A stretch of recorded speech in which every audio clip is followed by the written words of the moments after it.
Welcome guys, দেখুন একটা recipe দেখাচ্ছি। এটা আপনাদের খুব ভালো লাগবে। এটা হচ্ছে আতপ চাল আর বিউলির ডাল ভিজিয়েছিলাম, এতে মৌরি আর একটু মেথি দিয়ে দিয়েছিলাম। এবার চালগুলোকে আমি ভিজিয়ে রেখেছিলাম প্রায় 7-8 ঘন্টা মতন।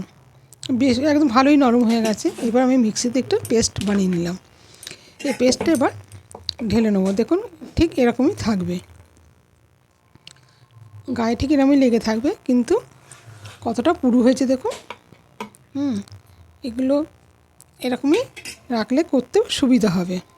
তা যাই হোক, এবার আমি এটাকে দিয়ে দেবো। শুধু এতে একটুখানি সামান্য পরিমাণে নুন মেশাবো, আর কিচ্ছু দেবো না।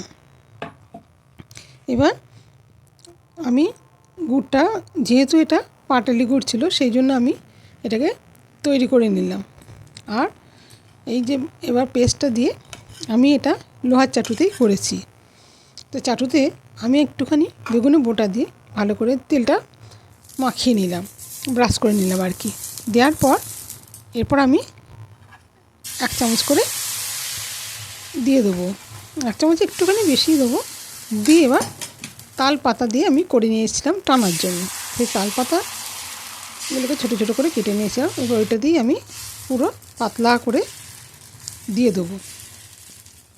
এতই পাতলা, এত সুন্দর হয় যে না দেখলে দিয়ে করলে বুঝতে পারবেন না।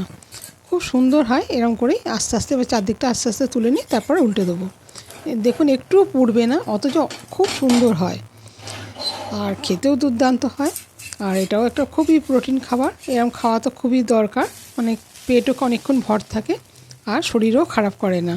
তাই এটা খুব দুর্দান্ত একটা খাবার। তা যে হয়, অনেকে বাঁধাকপির সঙ্গে খায়, অনেকে মানে চাটনি করে নিয়ে খায়। তা যাই হোক, আমি অবশ্যই কিছুই করিনি। আমি যে গুড়টা ফুটিয়েছিলাম, পাটালি গুড়, আমি সেইটা দিয়ে পরিবেশন করব। এই দেখুন, একটা দেখালাম, আবার একটা দেখাচ্ছি। ঠিক ওই একই প্রসেসে সব করে নেব। কেমন লাগলো রেসিপিটা? যদি ভালো লেগে থাকে তাহলে অবশ্যই আমার চ্যানেলটাকে সাবস্ক্রাইব করুন, পাশে থাকবেন, লাইক কমেন্ট করতে ভুলবেন না। দেখুন কত সুন্দর হয়েছে, একটু পোড়া হয়নি, কিছু হয়নি, সাদা ধপধপ করছে। এইভাবেই সমস্তটাই বানিয়ে নেব। এই সামান্য গুড় দিয়ে আমি এটা পরিবেশন করব। কেমন লাগলো?